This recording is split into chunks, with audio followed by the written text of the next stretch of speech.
नमस्कार जय जगन्नाथ दर्शक बंधु आसतु जानिबा आज पाणीपाग विषय में आसतु जानिबा केतोटी जिला को रेड वार्निंग जारी करिछि पाणीपाग विभाग। उत्तर आंध्र प्रदेश एवं दक्षिण ओडिशा उपकूलस्थ बंगोपसागर रे सृष्टि होइथिबा लघुचाप पातर रूप नेछि। एहा प्रभाव रे राज्यर सारा दिन वर्षा लगी रहिबो। कोरापुट सर्वाधिक 64 मिलीमीटर वर्षा रेकर्ड, नवरंगपुर रे 33.2 मिलीमीटर, ढेंकानाल रे 26.4, मालकानगिरी रे 21.2, भवानीपाटना रे 10.2 एवं तालचेर रे 10.0 मिली वर्षा रेकर्ड होइछि।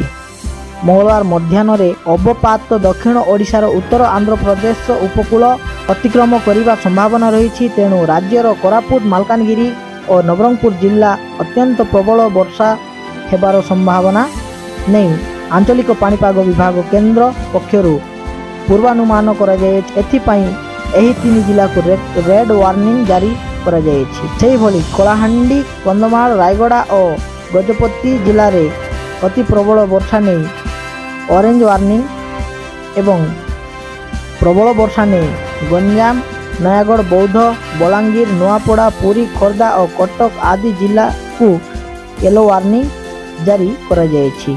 वज्रपात पाई बालेश्वर, भद्रक, जाजपुर, केन्द्रापड़ा, जगतसिंहपुर, सुंदरगढ़, झारसुगुड़ा, बरगढ़, संबलपुर, देवगढ़, अनुगुल, ढेंकानाल, केन्दुझर, मयूरभंज और सोनपुर को येलो वार्निंग रही। राज्य में वर्तमान वर्षा पाग लगी रही। आसंता 24 तारीख पर्यंत प्रायतः प्रतिदिन अनेक स्थान में वर्षा हो पारे। आज मंगलवार राज्यर अनेक स्थान में वर्षा संभावना थिबा बेले नवरंगपुर, नुआपड़ा, कलाहांडी, कोरापुट, मालकानगिरी, बलांगीर और रायगड़ा रे प्रबल वर्षा संभावना अछि। विभिन्न जिले में घड़घड़ी सह असराय लेखाएं वर्षा हो पारे। 20 तारीख पर्यंत समुद्र अशांत रहिबो। 45 रु 55 मिमी बेगर पवन सह झिमिझिमी वर्षा, पवन झटका 65 मिमी छुई पारे। मत्स्यजीवी को समुद्र भीतर को जीवाकू बारण करा जाय अछि। लागण वर्षा रे मालकानगिरी जिला बेहाल होई पड़िछि। आंगुरकोंडा, कालीमेला, कन्याश्रम पोल उपरे पानी चलीथिला। मालकानगिरी मोटू जातीय राजपथरे जानवाहन अटकी थिबा बेले मोटू कालीमेला पड़िया जोगाजोग विच्छिन्न होइछि। विभिन्न स्थान रे पोल गुड़िक पानी रे बुड़ी थिबारु यात्रीवाही बस सह अनेक जानवाहन उभय पार्श्व अटकी रही देखा मिली। सुकमा रास्ता चालान गुड़िक पोल बन्या जल रे बुड़ी थिबारु छत्तीसगढ़ को जोगाजोग विच्छिन्न हो जाइछि। कावेरी, सिलेरु, तमसा, पांगम, सप्तधारा आदि नदी नाल एवं छत्तीगुड़ा बालीमेला डैम रे जलस्तर बढ़िबारे लागिछि। बन्या मुकाबिला पाई प्रशासन तरफरु समस्त पंचायत, ब्लॉक, क्षेत्र कर्मचारी सजाग रहिबाकू निर्देश दिया जाइछि।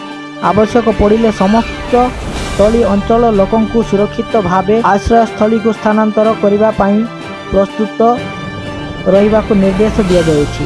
राति रे वर्षा प्रकोप सामान्य रहिथिबारु परिलक्षित होइछि। कोरापुट रे थिबा झांझावती नदी रे जने महिला भासी जाई मृत्यु हेबार खबर मिलिछि। लक्ष्मीपुर ब्लॉक काकरीगुमा थाना तलमेंटी रास्ता रे पहाड़रू अतड़ा धसी रास्ता अवरोध होइछि। उभय रास्ता रे यातायात अटकी जाइछि।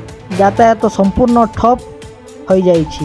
बैपारीगुड़ा ब्लॉक गुप्तेश्वर पंचायत रे बन्या परिस्थिति उपजिछि।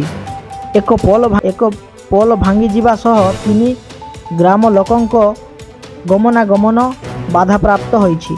सूचना अनुसार गत 24 घंटा सकाल 8:30 सुधा कोटपाड़ रे 130 मिलीमीटर, मालकानगिरी रे 110 मिलीमीटर, कुरुकुंडा रे 90, पात्रपुर रे 90, कोसागुंडा रे 80, पदला रे 70, पुरुषोत्तमपुर रे 70, गोसाणी रे 70, पोलसरा रे 70, चित्रकोंडा रे 70, धराकोट रे 60, हिंगली रे 60, माछली रे 60, पड़िया रे 60, ओडगां रे 60, बरीगुमा रे 50 मिलीमीटर वर्षा रेकर्ड होइथिला। सकाळरू संध्या 5:30 भितर राज्य रे अनेक स्थान रे वर्षा होइथिबा बेले पारलाखेमुडी रे 50, कोरापुट रे 64, नवरंगपुर रे 33 मिलीमीटर वर्षा होइछि। बहु स्थान रे हालुकारु मध्यम झिपिझिपि वर्षा होइछि। तो दर्शक बंधु ए तो थिला आजिर पाणीपाग सूचना। तो आपण मानको वीडियो केमती लागिला कमेंट करंतु। आउ आगामी एमिति नुआ अपडेट जानिबा पई हम चैनल को सब्सक्राइब करंतु। धन्यवाद। जय हिंद, जय जगन्नाथ।